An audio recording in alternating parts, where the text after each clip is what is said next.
watch this topic in Hindi, skip to the timestamp of 2 minutes 56 seconds. Welcome to Legal Update Program. The topic of discussion is Supreme Court's ruling on admitted evidence. First of all, let's see why is it in the news. Recently, in the case of Shyam Narayan Ram versus State of UP and another, etc., the Supreme Court of India clarified the application of Section 294 of the Code of Criminal Procedure regarding the treatment of prosecution documents admitted as genuine by the defense, setting a significant precedent in legal procedures.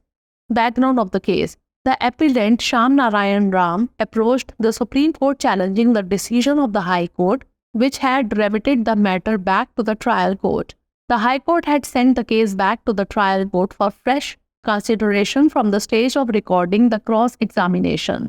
The basis for this decision was that the accused did not receive a fair trial as the defense counsel had admitted the genuineness of the prosecution documents early in the trial without requiring their formal proof. The Supreme Court needed to decide whether the defense could be allowed to challenge the credibility of prosecution documents later in the trial after having admitted their genuineness initially.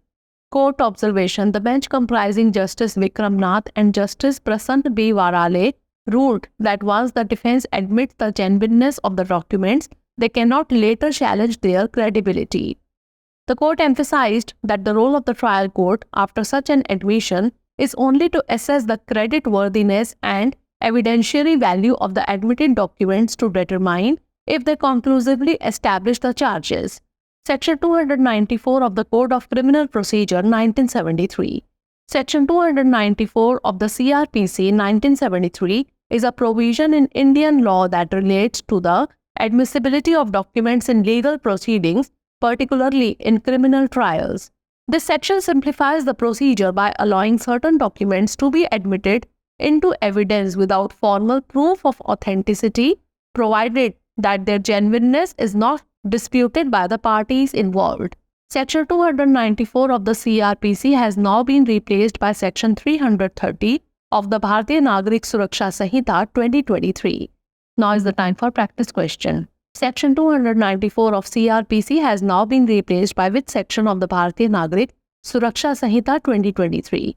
Section 330, Section 331, Section 332 or Section 333?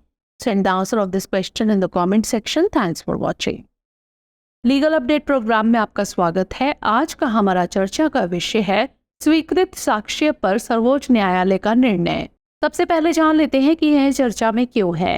हाल ही में श्याम नारायण राम बनाम उत्तर प्रदेश राज्य एवं अन्य आदि के मामले में भारत के सर्वोच्च न्यायालय ने अभियोजन पक्ष द्वारा वास्तविक माने जाने वाले दस्तावेजों के उपचार के संबंध में दंड प्रक्रिया संहिता की धारा 294 के अनुप्रयोग को स्पष्ट किया, जिससे कानूनी प्रक्रियाओं में एक महत्वपूर्ण मिसाल कायम हुई। मामले की पृष्ठभूमि अपीलकर्ता श्याम नारायण राम ने उच्च न्यायालय के उस निर्णय को चुनौती देते हुए सर्वोच्च न्यायालय का दरवाजा खटखटाया, जिसमें मामले को वापस निचली अदालत में भेज दिया गया था। उच्च न्यायालय ने मामले को जिरह दर्ज करने के चरण से नए सिरे से विचार के लिए निचली अदालत में वापस भेज दिया था। इस निर्णय का आधार यह था कि अभियुक्त को निष्पक्ष सुनवाई नहीं मिली, क्योंकि बचाव पक्ष के वकील ने मुकदमे की शुरुआत में ही अभियोजन पक्ष के दस्तावेजों की वास्तविकता को औपचारिक प्रमाण की आवश्यकता के बिना स्वीकार कर लिया था।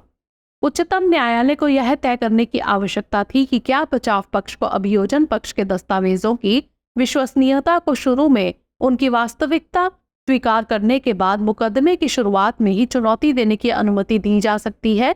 न्यायालय की टिप्पणी न्यायमूर्ति विक्रमनाथ और न्यायमूर्ति प्रसन्ना बी वराले की पीठ ने फैसला सुनाया कि एक बार बचाव पक्ष दस्तावेजों की वास्तविकता को स्वीकार कर लेता है तो वे बाद में उनकी विश्वसनीयता को चुनौती नहीं दे सकते।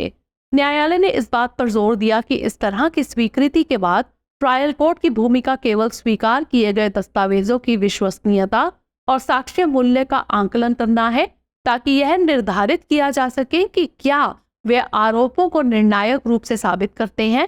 दंड प्रक्रिया संहिता 1973 की धारा 294। दंड प्रक्रिया संहिता 1973 की धारा 294 भारतीय कानून में एक प्रावधान है जो कानूनी कार्यवाही में दस्तावेजों की स्वीकार्यता से संबंधित है। विशेष रूप से आपराधिक मुकदमों में। यह धारा कुछ दस्तावेजों को प्रामाणिकता के औपचारिक प्रमाण के बिना साक्ष्य के रूप में स्वीकार करने की अनुमति देकर प्रक्रिया को सरल बनाती है, बशर्ते कि उनकी वास्तविकता पर संबंधित पक्षों द्वारा विवाद ना किया जाए।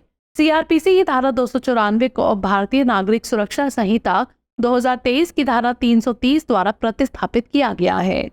आइए नोट कर लेते हैं अभ्यास प्रश्न। सीआरपीसी की धारा 294 को अब भारतीय नागरिक सुरक्षा संहिता 2023 की किस धारा से प्रतिस्थापित किया गया है? धारा 330, धारा 331, धारा 332 या फिर धारा 333? इसका उत्तर हमें कमेंट सेक्शन में जरूर भेजिएगा। धन्यवाद।